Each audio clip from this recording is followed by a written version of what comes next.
Vamos con otra mesa de investigación contra Línea y Sin Censura TV y seguramente de mucho de lo que vamos a hablar con el maestro Miguel Vadillo, director de la revista Contralínea esta noche, no le va a gustar a esos que están armando este frente amplio opositor. Querido Miguel, te saludo con mucho gusto. ¿Cómo estás? Buenas noches, Vicente. Saludos a ti, a tu auditorio y a todo tu equipo. ¿Cómo ves a estos personajes que pues ahora se dicen preparados para ser candidatos a la presidencia, hombres y mujeres, pues que nunca denunciaron, que nunca vieron la impunidad, la corrupción, las tropelías, el saqueo en los gobiernos del PRI y del PAN? Fíjate que en medio de todos los puntos que están presentando como requisitos, ¿no? Que recaben 150,000 firmas y encuestas y elecciones primarias y todas estas cosas, hay un punto que me llama la atención, Vicente. Y uno de esos puntos es que tenga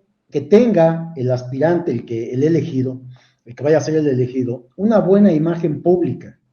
Y yo me pregunto, porque ayer que se presentó todo este grupo en un hotel acá de la Ciudad de México, céntrico, pues acudieron, no sé cuántos serían, 200, 500 personas, pero el grupo compacto que va a decidir, o que supuestamente va a decidir, porque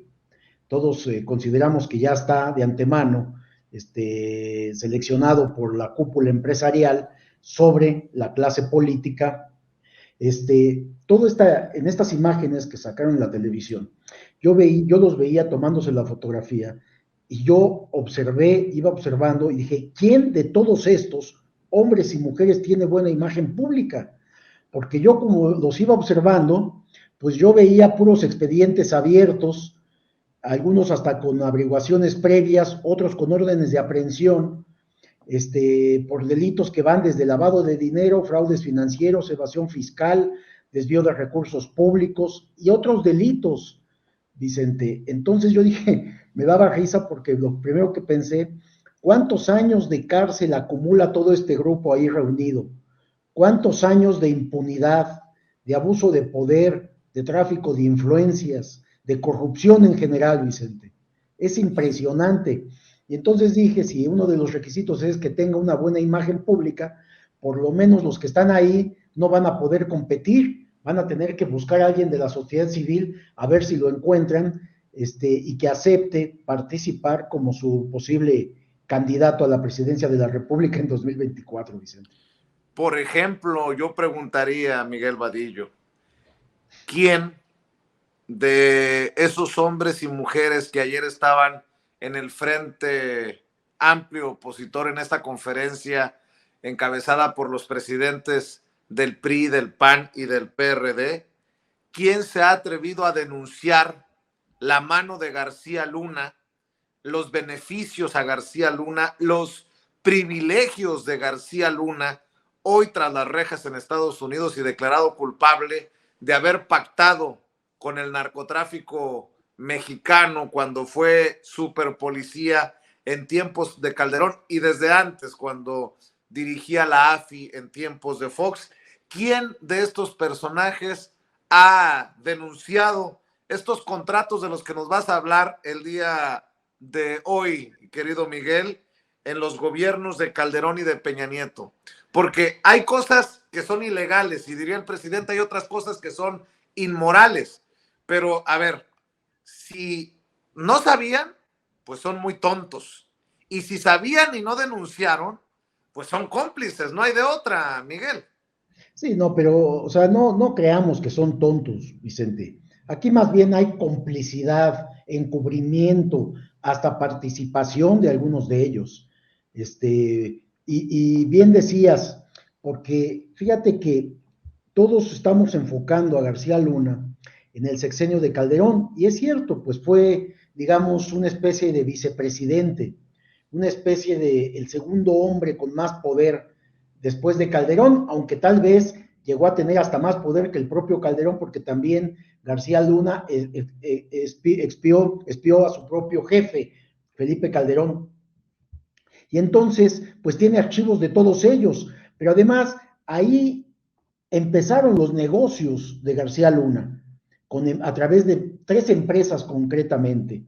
Empezó a obtener contratos ya como secretario de Seguridad Pública en el gobierno de Felipe Calderón. Empezó a otorgar contratos a 3 empresas. Después, en el gobierno de Peña Nieto, él sale del gabinete, queda fuera del gobierno, y entonces hubo mucho más contratos que en el propio gobierno de Felipe Calderón.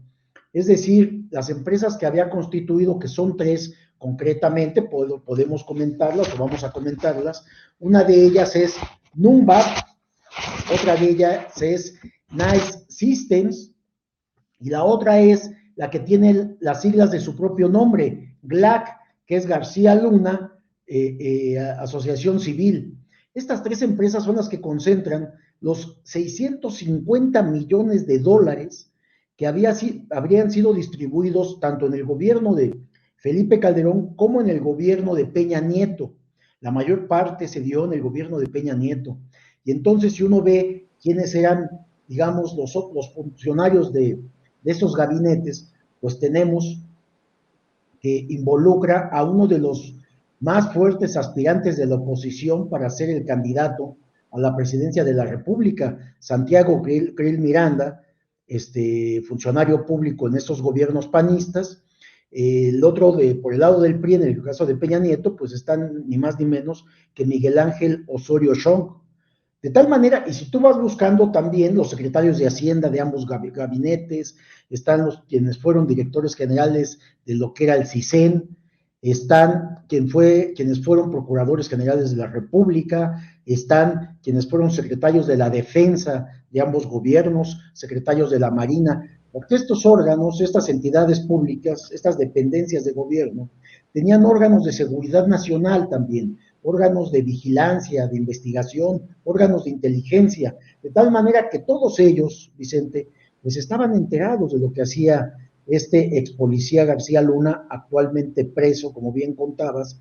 en Estados Unidos por delitos ya que el jurado consideró que es culpable y que solamente estaría esperando la sentencia. Pero ahora también tenemos otro proceso que se sigue en Cortes de Miami, donde México está exigiendo la devolución de ese dinero invertido en Miami, en propiedades, en cuentas bancarias, pero que antes fue triangulado hacia paraísos fiscales. Y esto es lo Claro. interesante.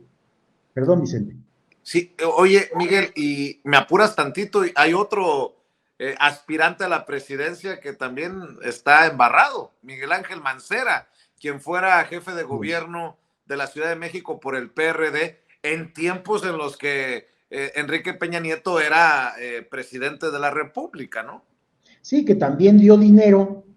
a una empresa por un supuesto servicio que ahora se ha confirmado, lo tienen las autoridades capitalinas ese asunto, no se llevó a cabo, que era una especie de pagarle servicios de bienes que muchos no se llevaron a cabo y otros fueron precios inflados. De tal manera que todo este monto de 650 millones de dólares, algo así como 12,000, a precios actuales, 12,000 millones de pesos, pues no se fueron de manera irregular, Vicente. Es muchísimo dinero. Y bueno, pues como sabes, el juez de Miami ya determinó, desechó la protección del juzgado que estaba solicitando los abogados de García Luna y el juicio se va a llevar a cabo. Eso en cuanto en Nueva York, preso y esperando sentencia de cuántos años por prisión. En Miami, esperando juicio para la devolución de todos esos fondos. Y en el caso mexicano también, procesos penales abiertos, pero ya no solamente contra él, sino también contra su esposa y contra otros familiares, porque lo que había hecho García Luna es una red de empresas familiares que destinaban fondos públicos a través de estos contratos mal habidos hacia paraísos fiscales, que son Estados Unidos, Israel, Panamá y la isla de Curazao. Y de ahí eran triangulados para la compra de bienes, de propiedades y también depósitos en cuentas bancarias en Miami. De tal manera que era una triangulación para ocultar el origen del dinero, Vicente. y ahora, bueno, Sí. pues es parte de la investigación que se lleva a cabo en México y que pues está involucrada la esposa. Así es, bien has dicho, nos enfocamos en García Luna, pero hay una red que se tejió y que no ha sido del todo evidenciada en los gobiernos de Calderón y de Peña Nieto. Por eso, déjeme retomar los primeros párrafos de lo que publica Miguel Vadillo. Los 30 contratos de García Luna con gobiernos de Calderón y Peña Nieto.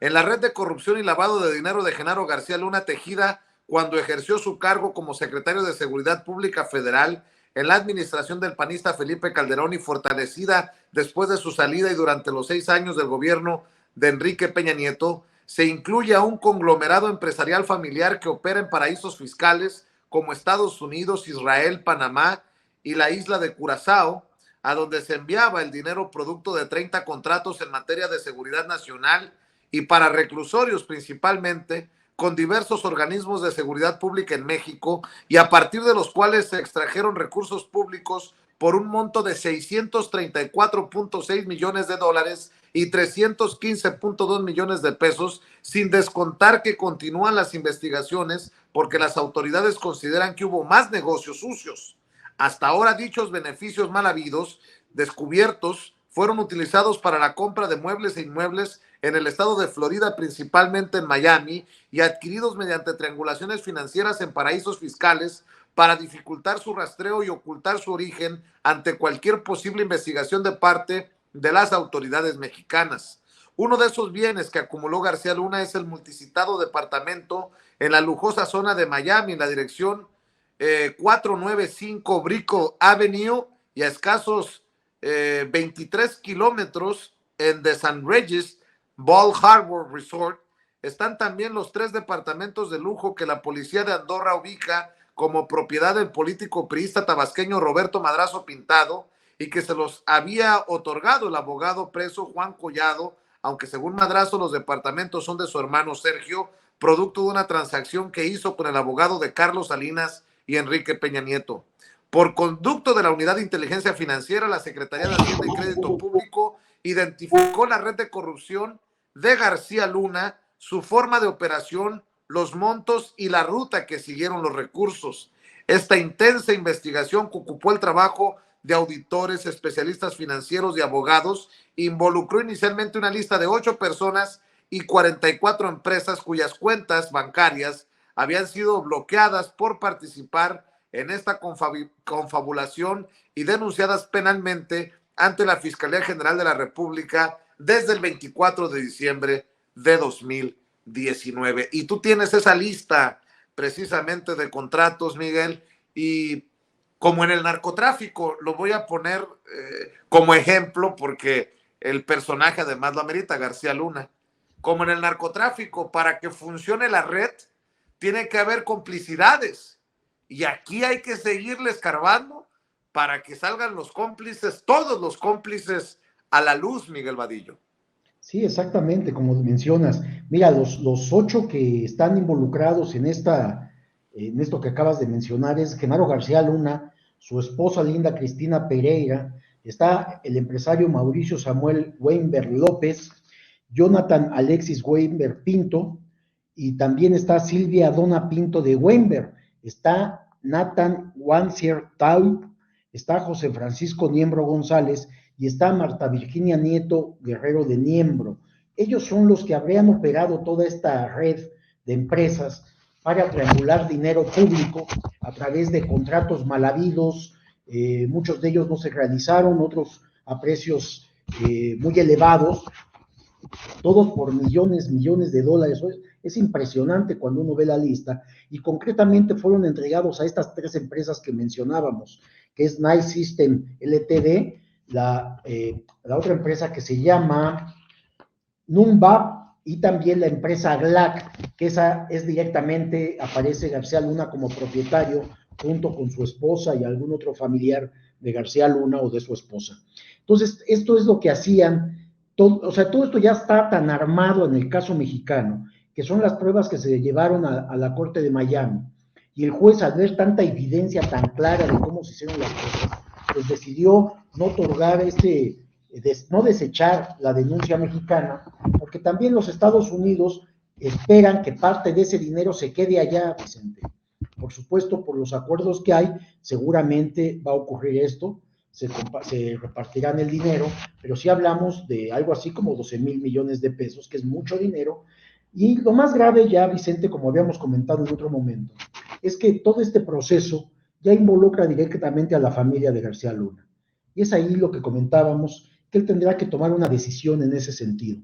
Si decide seguir guardando silencio, en donde su esposa podría ir a prisión acá en México y de quedarse en Estados Unidos se pediría su extradición, a cambio de que García Luna pues pueda dar información en ese sentido, de quiénes sean todos los que estaban involucrados, a quiénes de sus jefes les dio dinero, que en este caso sería directamente a los expresidentes Vicente Fox y Felipe Calderón Hinojosa. Y también saber si en el caso de Peña Nieto estuviera involucrado, pero en el caso de Miguel Ángel Osorio Chong, que fue secretario de Gobernación en el sexenio pasado, pues sí está plenamente involucrado porque él otorgó contratos, bueno, los subalternos de él otorgaron contratos a las empresas de García Luna. Entonces estamos hablando de una red que involucra a muchos exfuncionarios, algunos de los cuales estaban participando en este encuentro, en esta reunión que tuvieron del Frente Único que están formando para competir hacia la presidencia de la República, Vicente. Así es, y hay nombres obviamente que tienen que ventilarse y, si me permites, hasta determinar qué relación pudieron haber tenido. Por ejemplo, hablas de secretarios de Hacienda, José Antonio Meade, por ahí veía a Di Constanzo, creo, a pesar de que es una caricatura en estos momentos de sí mismo, pregunta, si gana uno de los aspirantes de la oposición, ¿te gustaría ver a José Antonio Meade como secretario de Hacienda? Bueno, pues fue secretario de Hacienda José Antonio Meade con Felipe Calderón, si recuerdo bien, y pues habría que determinar si hay relación o no. Bien mencionabas a Miguel Ángel Osorio Chong, que llegó a ser el coordinador de la bancada priista en el Senado de la República, hoy peleado con Alito Moreno y considerado uno de los apestados del PRI, y así sucesivamente. Creo que la lista es larga de personajes que hoy siguen teniendo incidencia en la política mexicana, que no se han ido, pues, que están más presentes que nunca. Y fíjate que una vez que termine su gestión como legisladores, senadores, diputados algunos, pues tienen expedientes abiertos, Vicente, ya tienen expedientes abiertos en la Fiscalía General de la República y bueno, prácticamente a punto de obtener las órdenes de aprehensión una vez que ya no tengan fuero, de tal manera que muchos de estos que aparecen, que también está el exgobernador de Michoacán, Silvano Aureoles, que también tiene investigaciones abiertas, Osorio también tiene investigaciones abiertas, como bien decías, Miguel Ángel Mancera, el mismo Santiago Krill también tiene expedientes abiertos en la Fiscalía y en la Unidad de Inteligencia Financiera, en el SAT, es decir, son personas que están, algunos de ellos participando en este grupo. En el caso de Miguel Ángel Osorio, yo no vi, no sé si haya estado, pero no creo que haya estado en la reunión de ayer, porque bien decías, él ya no cabe en el PRI, ya ha sido prácticamente desechado por el actual dirigente Alejandro Moreno, que también es otro personaje. Cuando tú piensas, oye, la imagen pública, ¿cómo está de estas personas? Bueno, pues yo creo que un representante de una pésima imagen pública, pues es Alejandro Moreno, el líder del PRI. Sin embargo, son los que tienen la voz ahí cantante en este grupo opositor que está buscando colocar o elegir a un aspirante a la presidencia de la República, aunque sabemos que no van a ser ellos, no son los partidos políticos quienes van a elegir. Yo concuerdo con el presidente López Obrador de que va a ser una cúpula empresarial cuyo representante está también participando de manera directa en este grupo, pero serán un grupo de empresarios junto con viejos políticos, como puede ser el propio Carlos Salinas, quienes estén decidiendo a quién van a lanzar a esta candidatura presidencial de la oposición, Vicente. Menciono yo de complicidades, Miguel, porque los contratos no se asignan solos. porque incluso si hay una instrucción de tal secretario o incluso del presidente, hay quienes ejecutan esas órdenes y podrían también estar de alguna manera vinculados a esta red que tejió Genaro García Luna y de la que se benefició. Estoy viendo estos 30 contratos suscritos por 634,575,727 pesos con 10, perdón, dólares con 16 centavos, insisto, 634,575,727 dólares y 16 centavos. Y bueno, pues se ve que son variados los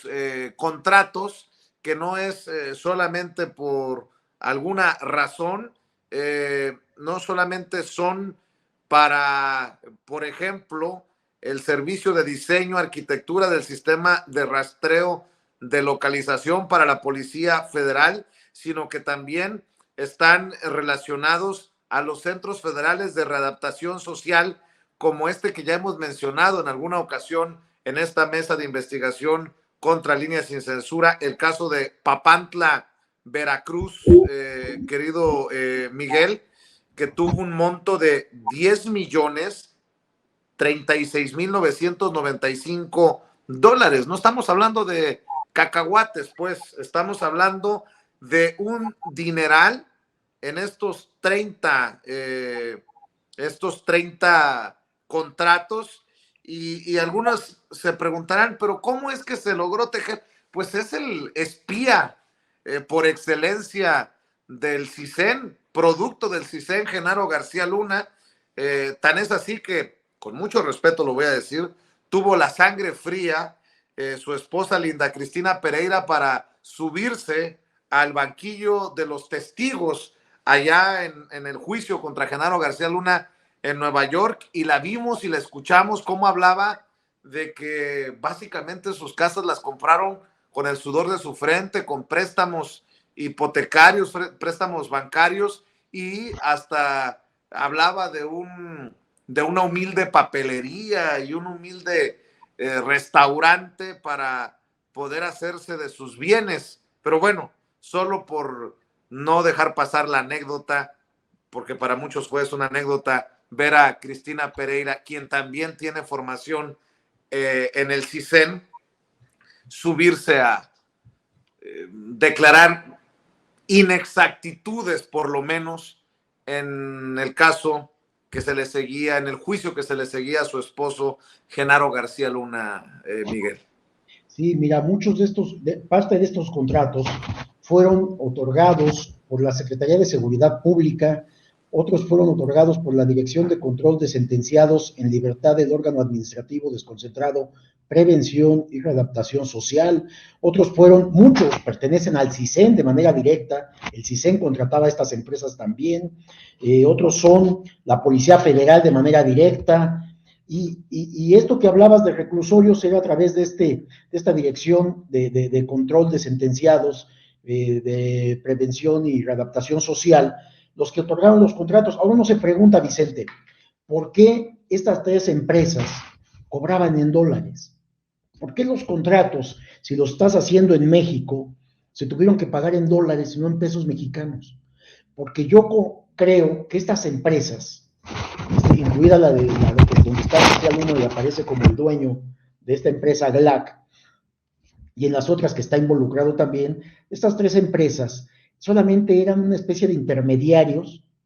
para que otras empresas extranjeras pudieran participar, porque no hay explicación para que estas empresas estuvieran cobrando en dólares y que el gobierno mexicano aceptara pagar en dólares. Cuando se hace aquí en México, pues tienes que pagar en pesos mexicanos. ¿Por qué millones de dólares? Y estamos hablando de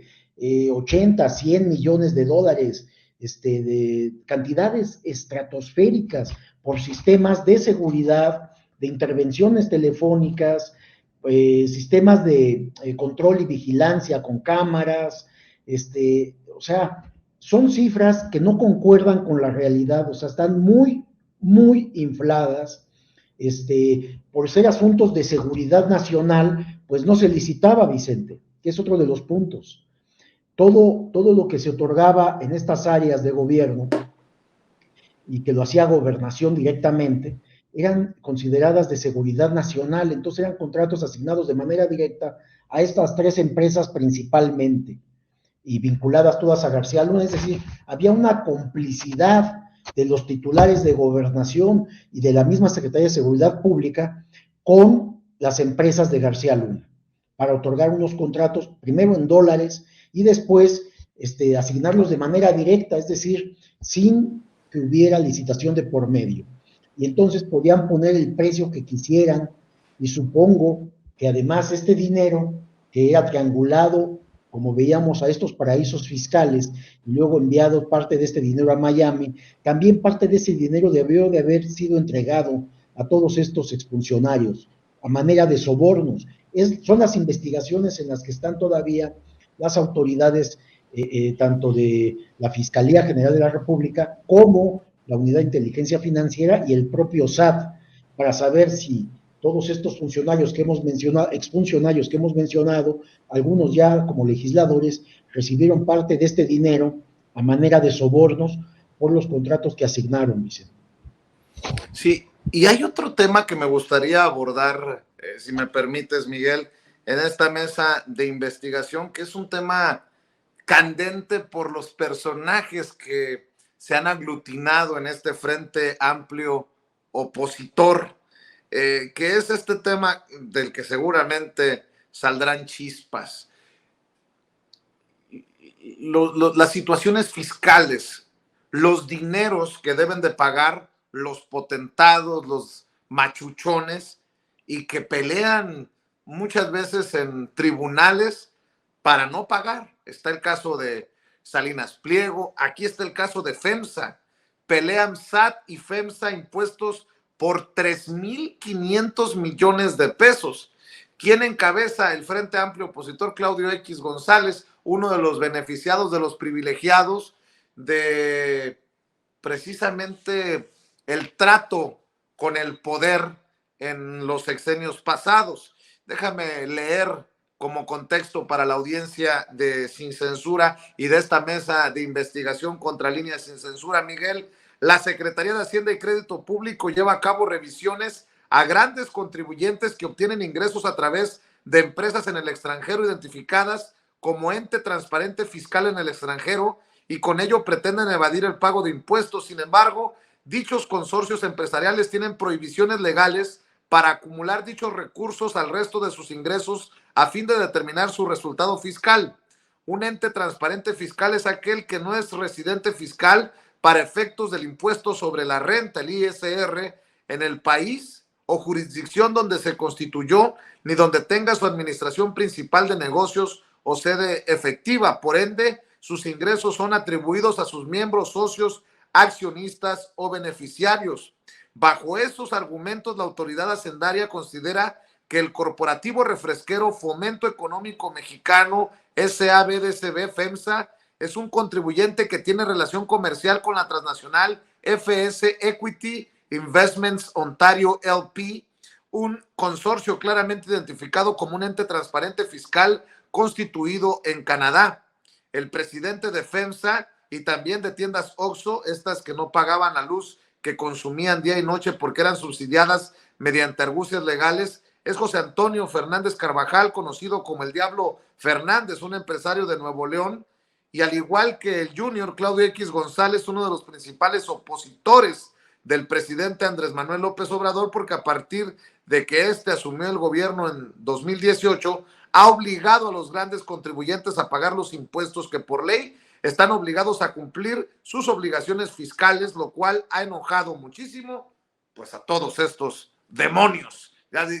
dejen ustedes, diablos, los demonios. Y los demonios se desatan y seguramente son los que estarán impulsando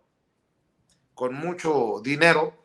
este frente amplio opositor. No me acuerdo con quién platicaba, Miguel, que a muchos de estos les saldrá hasta más económico, sería mejor negocio, si me permiten la expresión,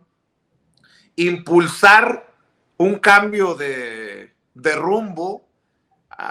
en el país, o sea, que regresen los privilegios, que pagar, como en el caso de FEMSA, 3.500 millones de pesos. Pero en esas estamos, Miguel.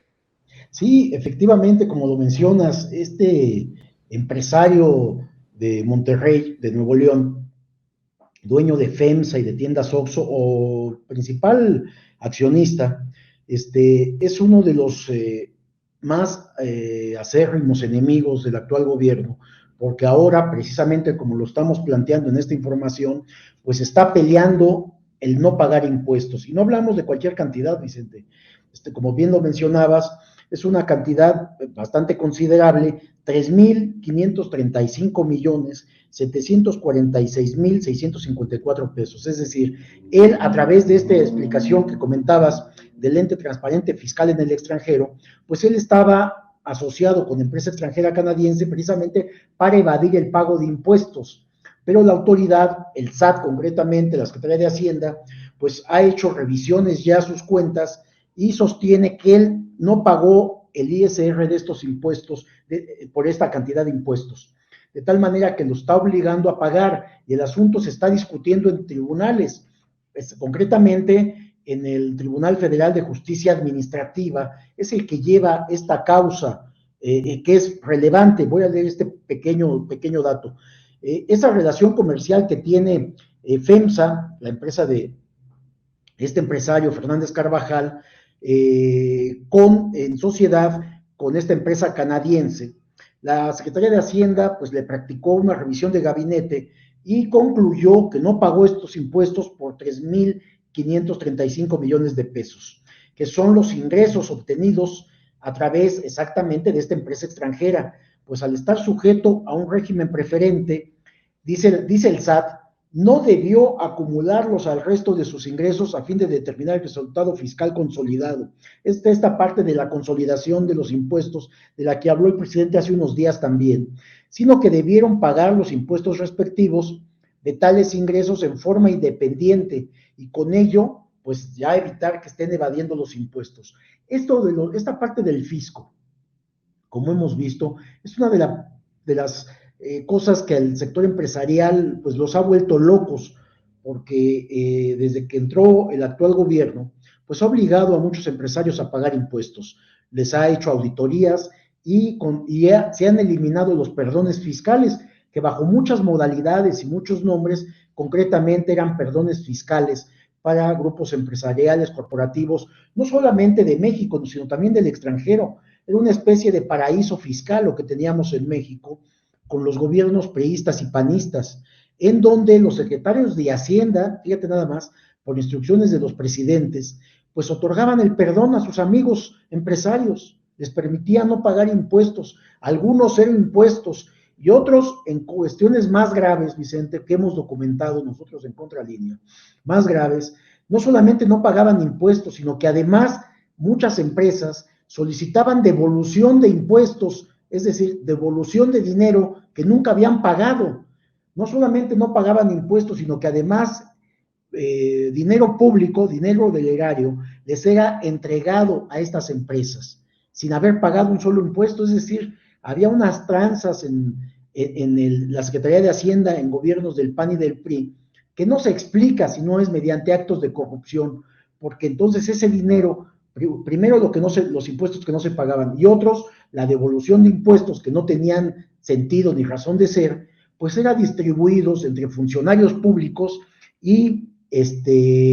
dueños de empresas y de corporativos nacionales y transnacionales. Era una forma como muchas empresas consolidaron sus grupos empresariales por no pagar impuestos y otros con dinero público mal habido, fraudes, contratos que no se cumplían y dinero que era del erario finalmente, y eso explica de una u otra manera la enorme pobreza en la que estaba el país y sin importarles a todas estas personas, empresarios y funcionarios. Y hoy en día, pues el enojo mayor, como vemos en el caso de este dueño de FEMSA, pues está muy enojado, porque imagínate, está peleando en tribunales el no pagar estos 3.500 millones, mientras que el SAT dice debe de pagar. Y seguramente este Tribunal Federal de Justicia Administrativa va a determinar que se tiene que pagar estos impuestos, Vicente. Pues todo tendría que regresar al tema del dinero, ¿no? Ya deja tú convicciones políticas, esta oposición que dice que México no va por buen camino, que la 4T nos ha llevado a no sé dónde. Pues aquí confirmas, Miguel, que se trata de dinero, de intereses, de muchos millones de estos que financian precisamente frentes como seguramente se ha dado el financiamiento del Frente Amplio opositor, que no sería además una sorpresa, aunque nos llamarán como quieran llamarnos por sugerirlo. Ahí está Gustavo de Hoyos, el que fue presidente de la Coparmex. Ahí está el propio Claudio X González. No me digan, por favor, que es por amor al arte y que no hay dinero de por medio. Sí, mira, Vicente, y lo más grave también, porque como hemos visto la corrupción del Poder Judicial, en este caso, como tú bien sabes, el Tribunal Federal de Justicia Administrativa es un órgano independiente del Poder Judicial. Ellos no se rigen por la Suprema Corte, ellos son independientes de la Suprema Corte. Y algo muy delicado en este caso concreto que hablamos de FEMSA, fíjate, que una sentencia del 21 de febrero de 2023, es decir, hace apenas unos meses, la primera sección de la Sala Superior declaró la nulidad de un oficio en que se confirmaba el crédito fiscal por 3.5 mil millones de pesos, por concepto de impuestos de SR, actualizaciones, recargos y multas, solo por el ejercicio fiscal de 2010, Vicente. Estamos hablando de una deuda fiscal correspondiente a 2010. Bien, no obstante esta nulidad, no obedeció a un análisis de la cuestión de fondo de parte del tribunal, es decir, no se aplicó el criterio del Pleno, sino que atendió a que la Secretaría de Hacienda determinó la omisión de pago de ISR por ingresos sujetos a regímenes fiscales preferentes, aun cuando en el oficio con que se inició la revisión de gabinete se indicó que tales ingresos no serían objeto de revisión, con lo cual la autoridad fiscal habría violentado la garantía de seguridad jurídica de FEMSA. Esto es el criterio de la Sala Superior, porque también hay corrupción en el Tribunal Federal de Justicia Administrativa. Por tanto, no se analizó si fue correcto que FEMSA hubiera acumulado el resto de sus ingresos, es decir, están en la parte de la superficie y como todo lo que hace el Poder Judicial también, no van a la cuestión de fondo, de tal manera que están buscando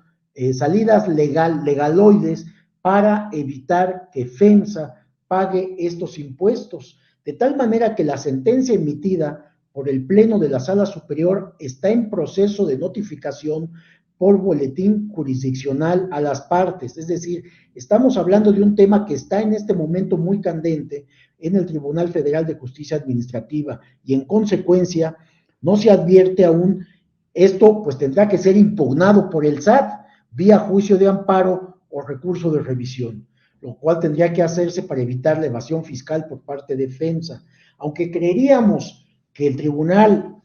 estaría interesado en que paguen sus impuestos estos grupos empresariales, vemos que en este caso concreto, pues hay todavía algunos magistrados,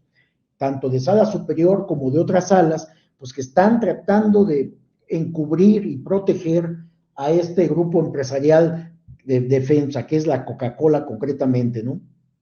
Para que no pague los impuestos respectivos. Pero todavía hay varias instancias más que el SAT tendrá que seguir para obligar a que este grupo empresarial pues pague los debidos impuestos como lo hacemos todos los mexicanos, Vicente.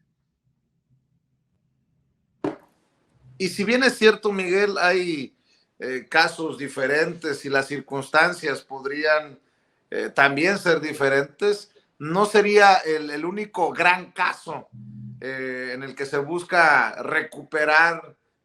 cientos, si no es que miles de millones de empresas o personajes de estos privilegiados en gobiernos anteriores. Esto es revelador, por decirlo de alguna manera. Y contrario a lo que uno pensaría, a ver, un caso de deuda fiscal, en este caso concreto, de FEMSA, de esta refresquera, de 2010, ¿cómo es que está vigente en 2023? Han pasado 13 años Y como tú bien sabes, son 5 años los que la ley autoriza en materia fiscal. Bueno, es que desde aquel entonces, en 2010, gobierno de Felipe Calderón, que es cuando sucede esto, pues hay varios años en las que pues se le había permitido pues no pagar estos impuestos. En el gobierno de Peña Nieto es cuando se abre el procedimiento y se hacen las auditorías respectivas y se descubre que no se pagaron impuestos por esta cantidad de 3.500 millones. Pero bueno, son tantas las instancias legales que todavía pueden acudir las partes, que bueno, pues han pasado los años, 13 años estoy hablando, y todavía sigue litigándose esto en tribunales. Y aunque en este momento, al parecer, en la parte superficial del caso, el Tribunal Federal de Justicia Administrativa encontró elementos para anular la petición del SAT para que pague estos impuestos, las autoridades hacendarias todavía van a aportar, van a recurrir al amparo para evitar pues que esto quede como lo están poniendo. O sea, de lo que se trata, y esto se ha dicho mucho en las conferencias matutinas del presidente Vicente, de que los asuntos tienen que ir al fondo para que haya verdadera justicia y no quedarse en la mera superficie de por algún asunto legaloide, algún asunto fallido o a propósito armado para que no paguen los impuestos, en este caso concreto, permita esta evasión fiscal. Entonces, seguramente este caso concreto entre el SAT, del SAT contra FEMSA, pues va a llevar todavía bastante tiempo, por lo menos meses, yo creo que años, porque van a seguir litigando mediante amparos en este órgano de justicia que es el Tribunal Federal de Justicia Administrativa, Vicente. Así es. Y tampoco debe de sorprender que estos procesos se extiendan. Miguel, estábamos viendo, ponía como ejemplo el de Ricardo Salinas Pliego de Grupo Salinas, que terminó hasta en la Suprema Corte de Justicia de la Nación. Y cada paso que den para buscar evitar el pago de lo que les corresponde, pues está abriendo el tiempo para que se defina, para que se tome una decisión. Uno nada más se imagina cuando escucha 3.500 millones de pesos, ¿qué pudiera hacerse en un país con tantos pobres, con tantas carencias en cuestiones educativas y de salud? ¿Qué podría hacerse con tanto dinero, ¿no? Porque además la lista es larga de empresas que tienen adeudos fiscales, que tienen adeudos con el SAT. ¿En qué país viviríamos si estuvieran invertidos tantos miles de millones de pesos? Solamente te voy a dar un dato, esto que estás mencionando, que es muy importante, Vicente. Estamos hablando, por ejemplo, que en un año, en solo un año, los casos que se litigaron en el Tribunal Federal de Justicia Administrativa en materia fiscal pudieron ascender a 800,000 millones de pesos, Vicente. Este es el nivel de juicios que lleva a cabo un órgano autónomo como es el Tribunal Federal de Justicia Administrativa, y que por cierto apenas hace poco tiempo cambió de presidente, salió Ansúrez y entró Valls como presidente de este órgano de justicia administrativa. Pero imagínate, en solo un año entraron juicios o se llevaron juicios en este tribunal por 800,000 millones de pesos. No significa que esto acabe en un año, como lo hemos visto, este caso concretamente de FEMSA, pues abarca, lleva 13 años litigándose. Y así hay muchas empresas, muchos corporativos están peleando el no pagar impuestos en tribunales. Son cantidades, ya mencionaban hace unos días en la conferencia matutina un caso de una empresa, lo mencionaba el presidente, que lo comentamos aquí en tu espacio, habían mencionado que eran familiares de Cárdenas Palomino, es Cárdenas Moreno, resulta que no tiene relación familiar, yo ya lo investigué, pero sí tienen estas deudas fiscales con Hacienda por 350 millones de pesos y también están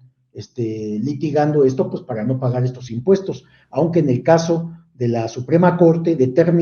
ya determinó que tienen que pagar esos impuestos y ahora van a esta empresa, este grupo corporativo de Cárdenas Moreno, este empresario nonagenario, pues va a tener que pagar estos impuestos, Vicente. Pero sí son muchos, muchos casos, sobre todo corporativos. Hacienda se ha dedicado a revisar a los grandes contribuyentes principalmente, y no como antes, que en gobiernos pasados, priistas y panistas, pues andaban persiguiendo a los trabajadores, Vicente, literalmente a trabajadores que no pagaban impuestos. Imagínate, perseguían a los comerciantes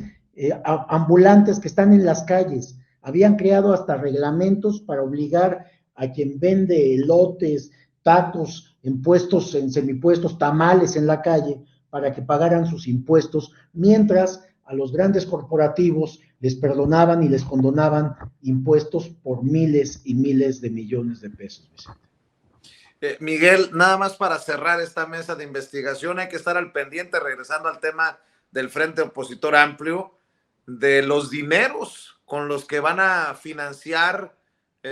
sus recorridos, campañas, intentos de recaudar las no sé qué, 150,000 firmas que necesitan, porque a comparación de Morena PT Verde, el proceso que ya está en marcha en la coalición Juntos Haremos Historia, en el que se definió 5 millones de pesos para cada aspirante, pues en el caso del Frente Amplio Opositor,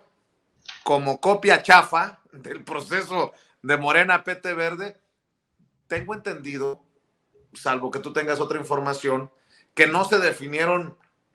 topes, ni dineros, ni financiamiento, y todo va a quedar a que cada quien lo haga con sus propios medios o con los dineros de sus amigos, porque los personajes tienen muchos amigos de lana. Hay que estar al pendiente también de esto, Miguel. Creo que es algo muy interesante porque, como dicen en inglés, follow the money. Seguiremos el dinero y encontraremos los intereses que defienden o que protegen. Sí, pero además no solamente son empresarios los que van a financiar esto, a la oposición, habrá que estar vigilando que no haya dinero del crimen organizado, de lavado de dinero, de fraudes financieros, que están acostumbrados todo este grupo, Vicente, pues es parte de los expedientes que hemos conseguido y hemos dado a conocer en muchos momentos. Sí, efectivamente, pero además sí tendrán que poner un límite a eso. Todavía no lo han hecho, pero sí tendrán que aclarar este comité que se formó, cuánto dinero van a gastar cada uno de los supuestos integrantes, porque hay una especie de filtros, vamos a ver cuántos quedan, cuántos aspirantes quedan y el dinero que van a utilizar, porque tampoco puede ser que estén gastando mucho dinero sin supervisión. En el caso de los aspirantes de la coalición Morena Verde y del Partido del Trabajo, también hay que estar vigilantes, Vicente, hay que estar vigilantes a todos. Los mismos aspirantes de esta coalición de Morena, están acusándose de que unos están gastando más que otros, ¿no? El mismo Marcelo Ebrard dice que los otros aspirantes pues están viajando mucho y están en actos de muchas de concentraciones gigantescas, y esto es cierto. Entonces él ya está muy nervioso, Marcelo Ebrard, y está pidiendo pues que se revise concretamente el monto que se asignó, si no están rebasando las cantidades de 5 millones de pesos a cada candidato. Y en el caso de Adán Augusto, por ejemplo, que él no aceptó estos 5 millones, pues habrá que ver de dónde está saliendo el dinero también. Es decir, hay que revisarle a todos los que aspiren a ocupar la silla presidencial en el próximo sexenio, porque me parece que es importante que haya transparencia y sobre todo que el dinero no se exceda, y también que venga, que tenga una procedencia lícita, Vicente, que esto es lo más importante, que sea dinero lícito y no provenga de la delincuencia organizada o de empresarios evasores fiscales y defraudadores financieros. Miguel, por cierto, porque tú lo mencionaste, Marcelo Ebrard, ¿cómo viste la forma en que trató o maltrató a la colega Susana Carreño de Radio Universidad de Guadalajara, de la Universidad de Guadalajara, allá en Puerto Vallarta? Seguramente viste cómo Marcelo Ebrard se molesta mucho porque le hace referencia a Contralínea, y a lo mejor Marcelo no sabe que Susana Carreño, quien sufrió un atentado, estuvo a punto de ser asesinada, ha estado denunciando el cártel inmobiliario o algo similar por allá en Puerto Vallarta y con justa razón está interesada en la investigación que ustedes publicaron en la revista Contralínea y de la que hemos estado hablando en esta mesa de investigación Contralínea sin censura ya por varios días. Miguel, ¿algún comentario sobre la reacción de Marcelo? Pues mira, es una falta de respeto a la compañera periodista, pero además me llamó la atención cuando le pregunta, ¿de dónde, qué medio vienes, no? Le gritonea ahí, porque Marcelo en su cabecita, pues cree que hay un complot o que hay no entiende que se trata de un expediente que conseguimos, que yo conseguí y que di a conocer y que lo busqué con mucho tiempo anterior para que diera su opinión y todo estuviera aclarado, digamos, y se ha negado. Ella lo que le pedí es una explicación de este asunto. Yo no conozco a esta periodista. La pregunta de Marcelo iba en el sentido de para saber si la habíamos enviado nosotros de Contralínea, pues no, ni siquiera la conocemos, la respetamos porque además es una víctima de la delincuencia, en este caso de un cártel inmobiliario al cual ella denuncia allá, es Puerto Vallarta me parece, ¿no? Y que ella pues ha investigado este tema y le preocupa y conoce el tema y seguramente leyó la información que publicamos, le parecía importante que le explicara qué es lo que nosotros pedimos en su momento y que pues no hay respuesta, nosotros ya, nosotros le damos vuelta a la página, Vicente, porque tenemos muchos temas que investigar, no nos estacionamos en un solo tema y no es porque no queramos, no podemos pararnos en un solo tema, seguimos investigando, estamos haciendo trabajo sobre los otros aspirantes a la presidencia de la República, en este caso, como se llama ahora, a la coordinación de la cuarta transformación o algo así se llama, y también lo estamos haciendo con los opositores, de tal manera que hay mucho trabajo que hacer, no nos estacionamos, eso ya se publicó, pedimos una explicación, no la hay, y nosotros seguimos adelante, Vicente. Sí me pareció una falta de respeto de Marcelo Ebrard, pero además un político con un enorme conocimiento de lo que significan los medios y la política. Me sorprende que se desencaje en su explicación, porque es un tema que yo sé le preocupa mucho, Vicente, pero bueno, finalmente tendrá que vivir con eso, Marcelo Ebrard. Pues estamos al pendiente de las reacciones a lo que hablamos también aquí en estas mesas de investigación Contralínea sin censura, porque estarán muy atentos los de este Frente Amplio opositor a lo que digamos desde medios independientes. En los medios tradicionales casi seguro no se les cuestionará, pues porque lo hemos visto una y otra vez en las coberturas. Por lo pronto, Miguel, pues yo invito a la audiencia a que visite www.contralinea.com.mx, que lean las investigaciones, los reportajes que están publicando, que los sigan en las diferentes plataformas, hasta en TikTok, están como Contralínea en Twitter, en Facebook, en YouTube. ¿Por qué no nos recuerdas los horarios de los informativos y las mesas ahí en Contralínea, Miguel? Sí, todos los días, Vicente, de 10 a 12 del día, un espacio noticioso conducido por Nancy Flores y Sósimo Camacho, y también, eso es diario, y después de 1 a 2 de la tarde, perdón, de las 13 a las 14 horas, también lunes, miércoles y viernes en una mesa de análisis que llamamos Contradebate, en donde participamos otra vez Nancy Flores, Sósimo Camacho y tu servidor, en donde analizamos y comentamos y opinamos sobre las distintas investigaciones y sobre los acontecimientos que hay en nuestro país. Y te agradecemos mucho, Vicente, a ti, a Sin Censura, a todo tu equipo, que nos abran estos espacios tan importantes en donde podemos dar a conocer las investigaciones que realizamos y sobre todo que tu amplia audiencia conozca estos trabajos que, bueno, son trabajos totalmente independientes de los grupos de poder institucionales y fácticos, Vicente. Muchas gracias. Pues te mando un abrazo, maestro. Estamos al pendiente. Que pases buena noche. El maestro Miguel Vadillo, director de la revista Contralínea, en esta mesa de investigación Contralínea sin censura. Nosotros le pedimos que nos respalde. ¿Y cómo? Pues dándole like aquí a esta transmisión, compartiendo con familiares, amigos, contactos a través de WhatsApp, de Facebook, de Twitter, por donde usted quiera. Yo siempre le digo que no es suficiente con vernos en vivo y en directo. Ayúdenos a que más personas se enteren, a que nuestros contenidos lleguen a todos lados. De antemano, muchas gracias por ese respaldo y aquí todavía no acabamos.